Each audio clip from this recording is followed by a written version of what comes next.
Joni, did you have a good birthday? I did. You probably don't know this about me, Allison, but I really do birthdays up. I believe it. And I had to be restrained. Roger did his best. He set up a couple Zoom parties for me. But you know, and I'm a Taurus. That was Dick's comment about the bulls being out.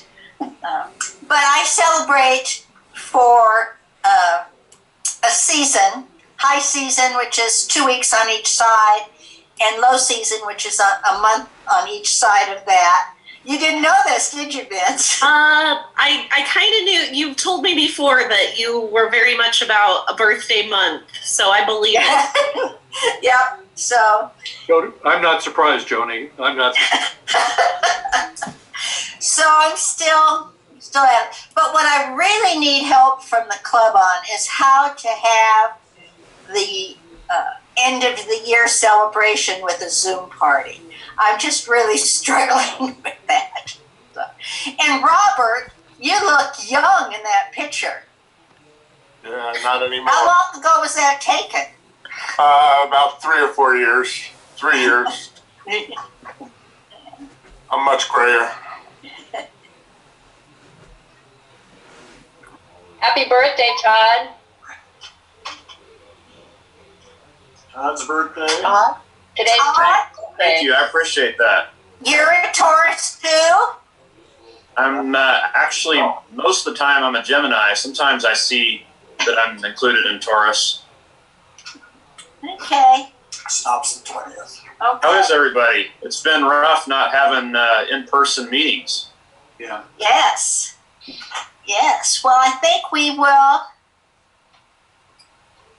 get started. Yeah. Steve, to mute all you all so we can have our meeting. All right, I muted everybody for you to give that announcement. Okay. And here So goes. shall we say the Pledge of Allegiance? I pledge Allegiance to the flag of the United States of America, and the republic to stand a nation, Indivisible. God. Liberty and justice for all. liberty and justice for all.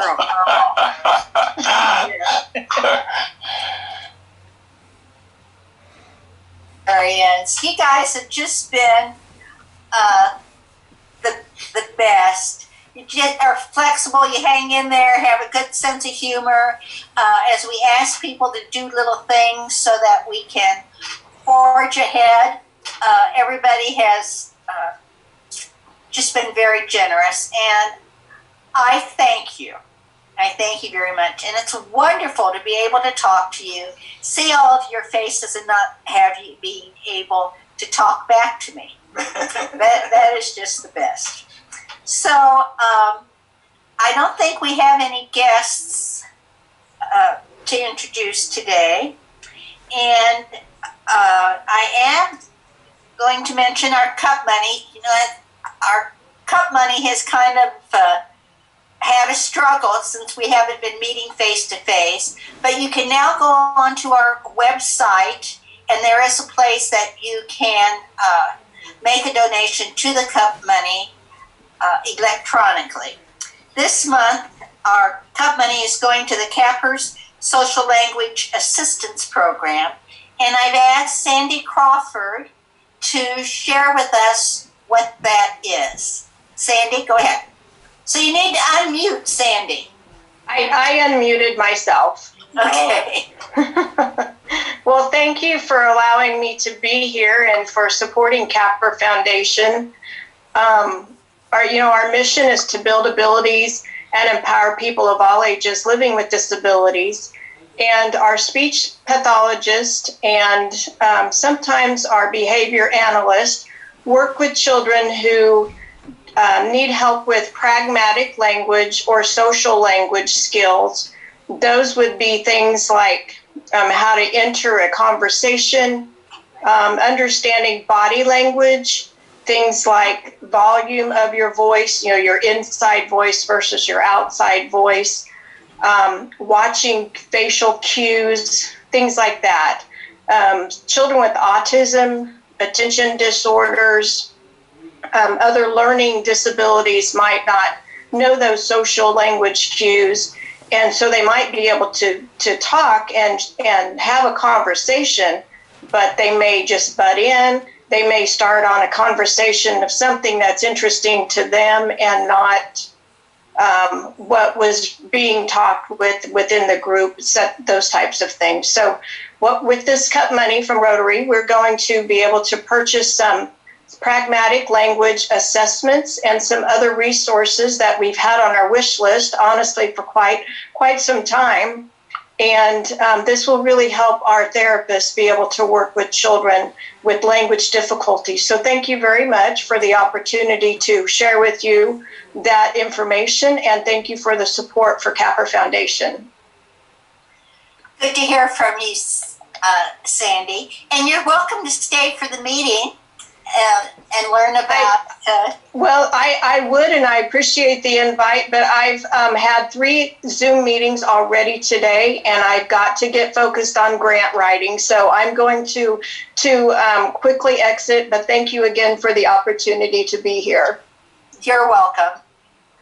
Good luck with your grants. Thank you very much. So our guest speaker today is Tawny Stottlemire.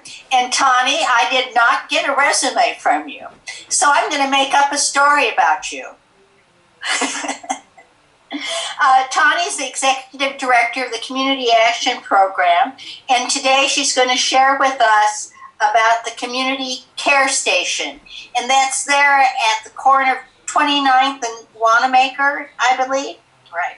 I do ask all of you to put your mutes on, and if you have a question, if you would send it on chat, starting out with the word question, and then after she's given her presentation, we will do those questions one, and that will keep more than 3 people talking at one time. So with that, welcome, Tawny. Thank you, Joni. Although I have to say that I think you could have made up a better story. Thanks, everybody, for enabling me to be here today. I'm really excited to tell you how Community Action and our partners are responding to making sure that low-income people have continued access to some of the supports that are necessary during the pandemic. So what I'm going to do is share my screen with you, where hopefully you will all see the PowerPoint presentation. Is that showing up, Joni? Yes. Great, thank you. So you're my guinea pig audience for this particular presentation.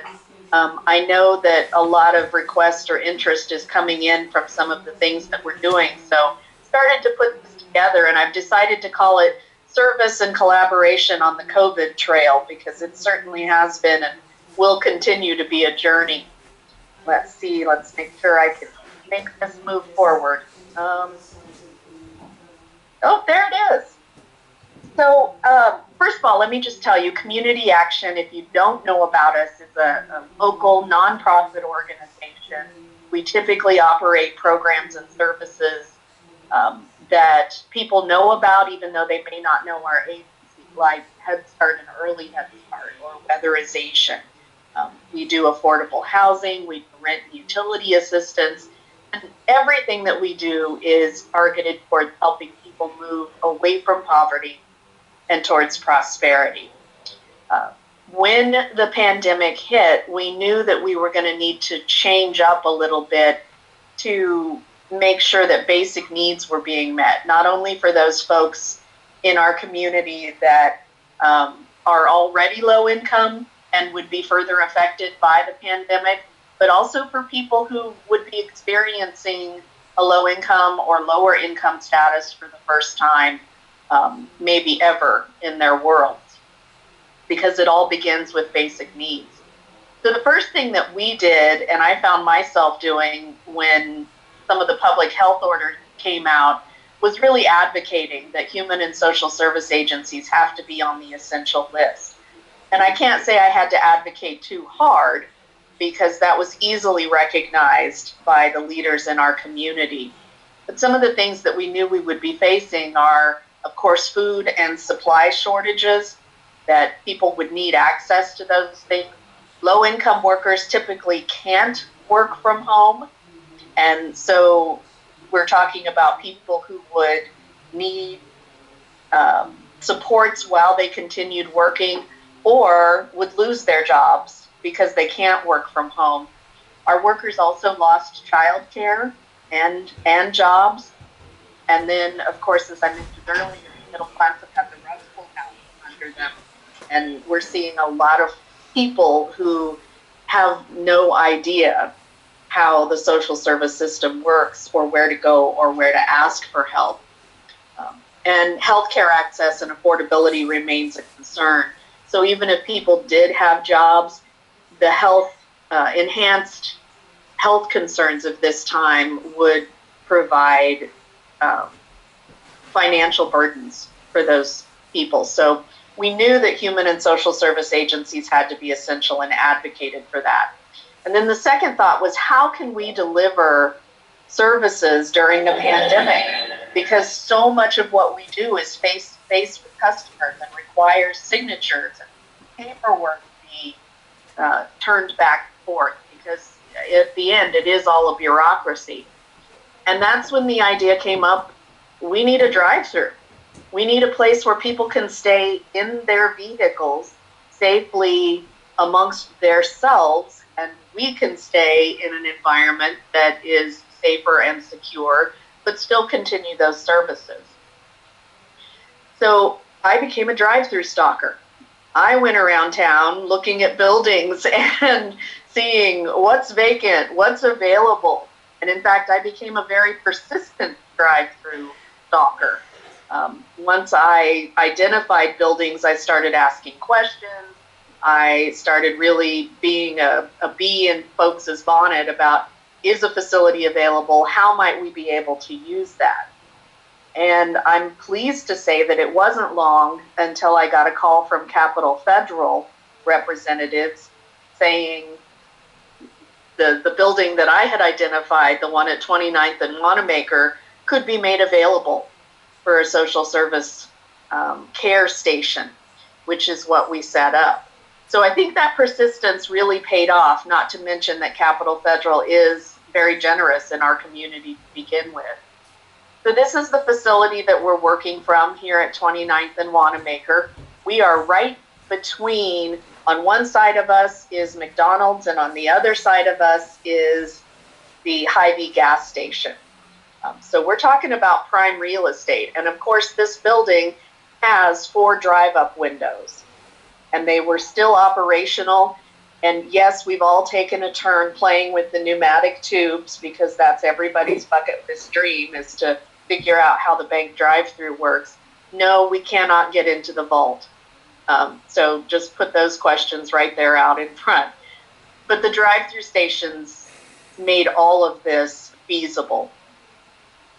So what we have at the care station are 4 drive-up windows. We have a glass enclosed foyer that lets us exchange items with a no-touch or no-contact policy with families. We have a separate entrance with 5 office suites, and I'll tell you a little bit more about that in a minute. And we brought in freezers and refrigerators and shelves and furniture and computers and internet to make this a working facility. So in 1 week, from the call that said, yes, we can make this happen, to our soft open where we were ready to serve customers, we made all of this happen. We brought in the supplies, the furniture, the computers, the internet. We began to stock up for a food pantry, which isn't something that we normally provide. We trained our staff on how all of this would work and the safety protocols. Grants and donor investments started to come in.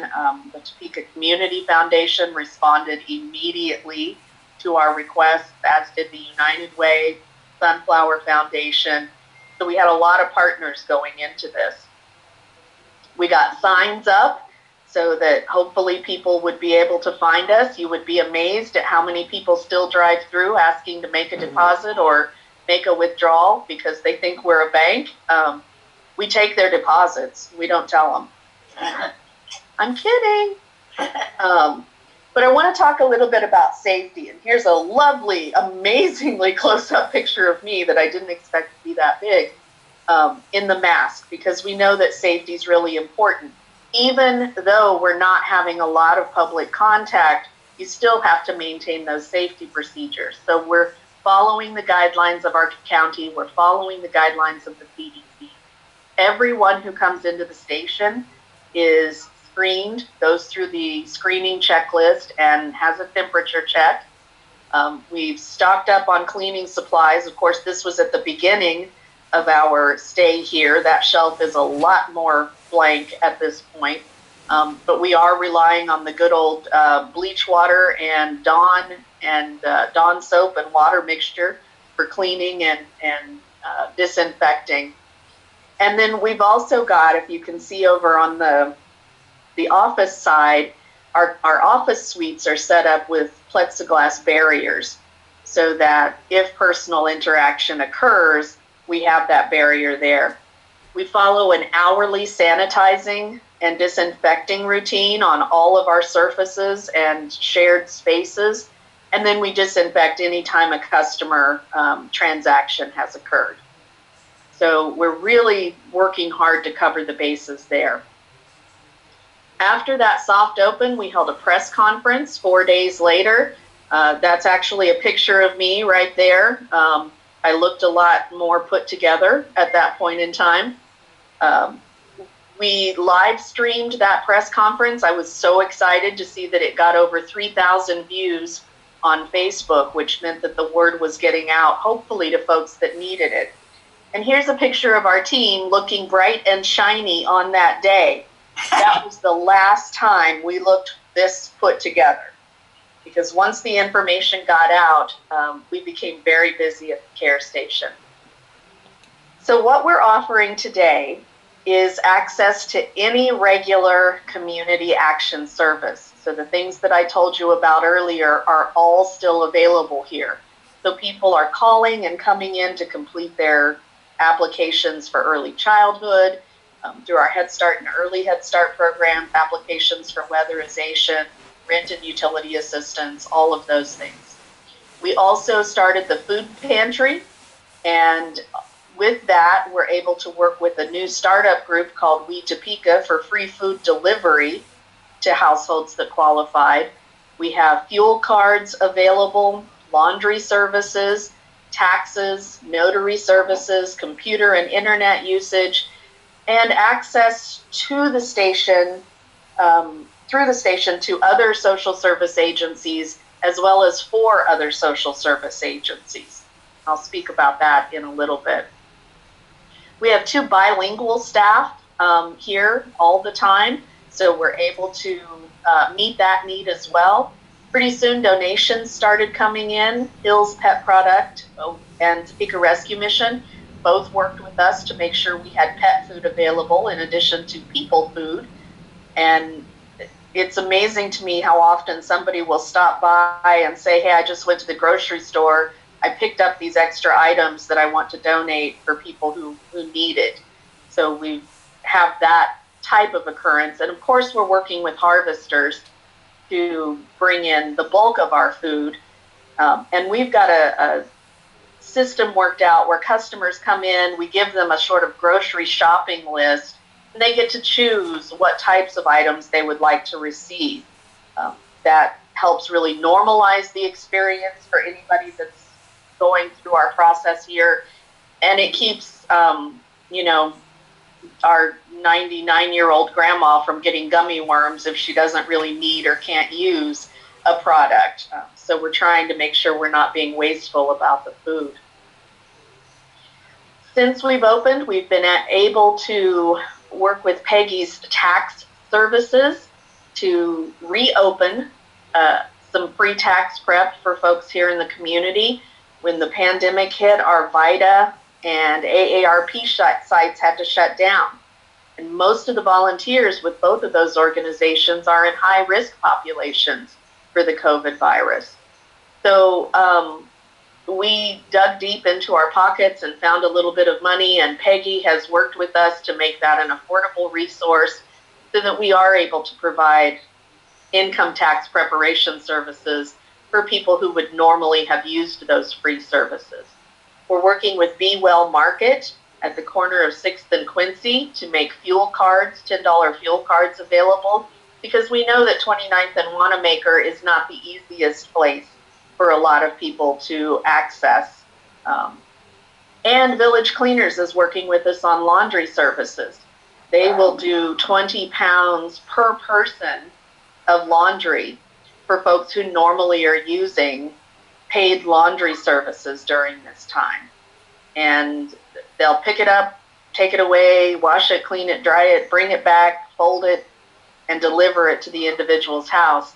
And again, we're paying a greatly reduced rate because of the donation of Village Cleaners to make that happen. Some of the things I wish we had more of at the station right now, it's really hard to come by meat products for our food pantry. Baby formula and baby food are harder to access. People are beginning to ask for toiletries, shampoo, soap, those items of that nature. Diapers, even though we normally operate a diaper depot, diapers being asked for outside of our diaper depot customers have really increased. And of course, money, time are things that we could all use a little bit more of, and given more space, I probably would have put a few beverages of choice on this slide as well. But those are some of the things that it's been harder for us to get. And I want to stop just a second and say, here's something else that's been hard to get that I think we as a community can work more on. I mentioned earlier, when we opened the community care station, it wasn't just for community action. We've made the use of our drive-through stations available to any partner organization. We said, instead of closing your doors, if that's what you're going to do, schedule a time with us and come here and meet your customers. Do the things that you can do for them through the care station. And if you can't do that, give us your application and we'll take it for you so that those services can continue. Some agencies have been very responsive to this, and there are a number of applications that we're taking. Other agencies, for reasons I'm sure that are very good for them, have not. But I have seen some of our social service agencies cut back on services or stop providing services out of concern for the health of their staff. And I would love for us to use this opportunity that's been presented through the pandemic to find ways for our social service agencies that do similar work to collaborate more in the future. So far, since we opened, we've helped about close to 2,000 people with food. We've given out 80 of the fuel cards. We've been able to assist with 90 households to help them keep their rent payments up or their utility payments up. We just started taxes 2 weeks ago and have already done 45 customers. People are coming in to use the computers and internet to do things like complete their census form, file for unemployment, apply for work through the internet, and do legal paperwork. We've had Vallejo sign up to begin therapy appointments using the computers. And most recently, I got a call from Judge Osman, and as they try to open up court dockets again, one of the barriers is they can do that electronically, but many of the defendants don't have access to a computer or the internet. So we anticipate that in early June, we'll begin having defendants here for hearings to take advantage of that space and equipment that we have. By the way, we wrap our computer keyboards in saran wrap. And that way, every time a customer leaves, we can just remove the saran wrap and not have to worry about spraying a disinfectant on the keyboard. And it works really well. So, pro tip. And of course, we've been able to continue our applications for our normal services. As a huge surprise to me, we've only had about 15 families take us up on the laundry services. And again, I know that there's probably a lot of reasons that people aren't interested in having somebody else handle their clothing. But I'm here to say that if laundry services ever become free, I'm signing up for daily usage of it because that would be awesome. One of the things I've been trying to do is capture some of the stories from the experiences that we're having here. So I want to encourage you to check us out on Facebook, which is where these little huggy heart moments are going up. The huggy heart is our logo for community action. Here's my mask that has the logo on it as well. But so many, just interesting things happening. When we first started, we had a customer come through to fill out some applications, and she had her sister in the passenger seat. And while they were in the drive-through, the sister got a call saying the employer was closing down due to the virus and she was losing her job. So we just put out a second set of paperwork, and we were able to extend that assistance to her sister right there at the same time. And this one, it was one where I was walking through the facility and noticed one of our staff members looking a little teary-eyed, and she told me that she had just gotten off the phone with a single mom and told her, that we could help with rent and utilities since she'd been furloughed. And mom just broke down crying, and it really touched the heart of everyone here at the care station at the same time. This guy, when we called him to tell him we would be able to help him, he said, "Oh, I wasn't expecting that at all. This is such a great, great surprise. Just found out he could start a new job and everything was really turning around for him." So lots of good stories out there. Here you can see a picture of one of our customers going through the drive-through and our team hard at work. So that's what we have going on at the care station. This is how you can contact me. My email address is tawny@wefightpoverty.org. Really cool thing, May is Community Action Month, so I'm super excited not only to share this with you, but also to be doing it during a month when our hope is to get the word out about community action. One of the best things that you could do to help us is spread the word. And you can do that by talking to other people. You can do that also by liking and following us on Facebook and making sure that the information we put out there gets spread further in the community.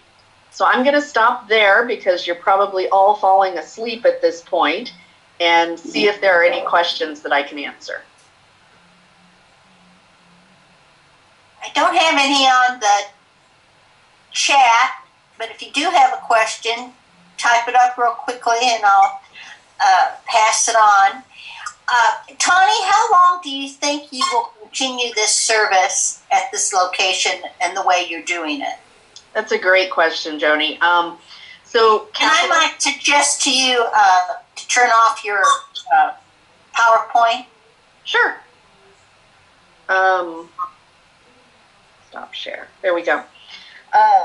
Capital Federal has leased us the facility at no cost through July 15th. So we're hoping not to need to be here any longer than that. But we'll see how the pandemic goes.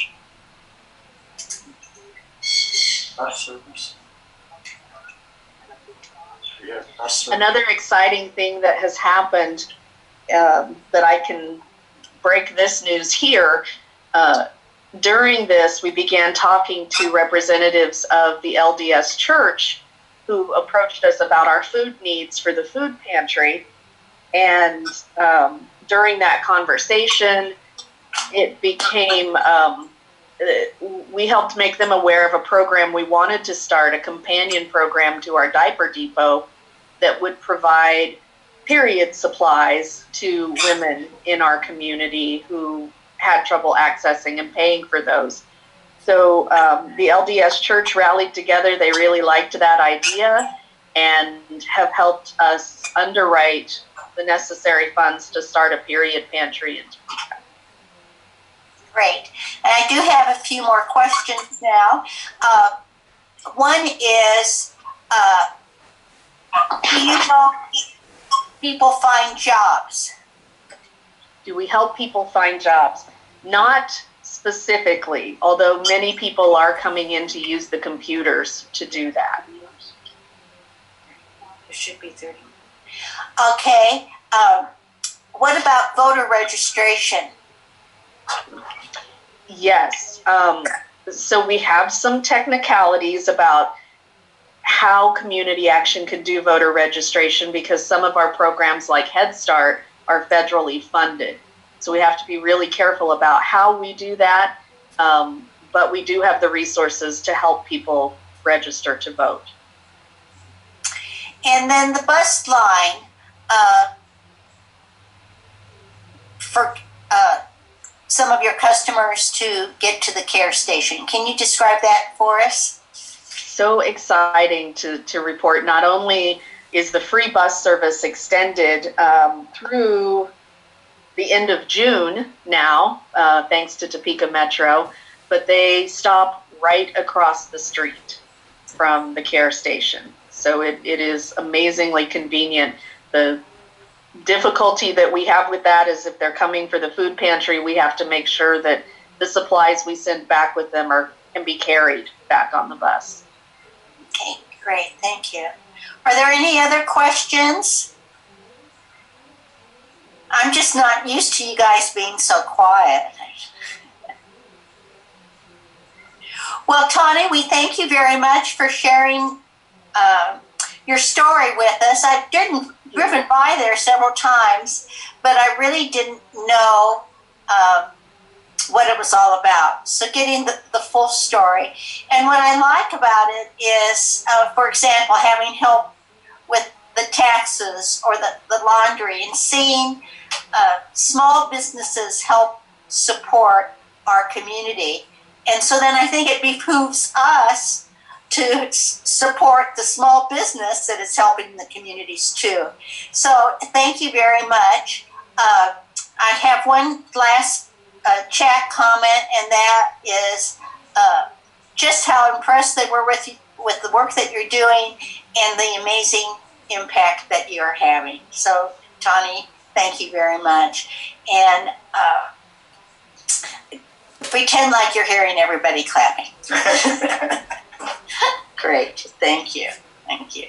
So I think you can unmute people now, Steve, as we wrap up our meeting. I do want to share with you that next week our meeting is going to be a social at 5:30. And it is going to be with the Harlem Rotary Club that presented to us a few weeks ago. They asked to have a social with us, and I'm really very excited about it. Aaron? Kristen? Ian? One of the things that we're doing is we're going to be breaking up into small groups.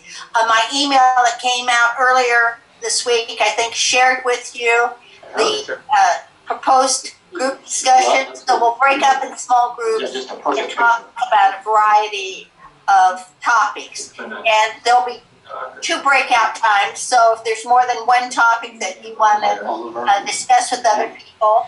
Yeah, the face is familiar, but I can't say. I don't know who's talking. Thank you.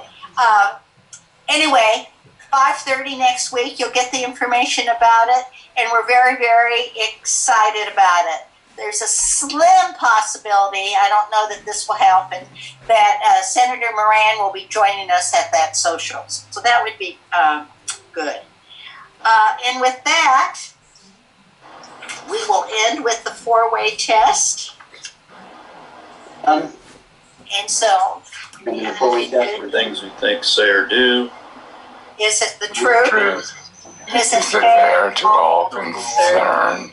Will it Build goodwill and better friendships. Will it be beneficial to all concerned?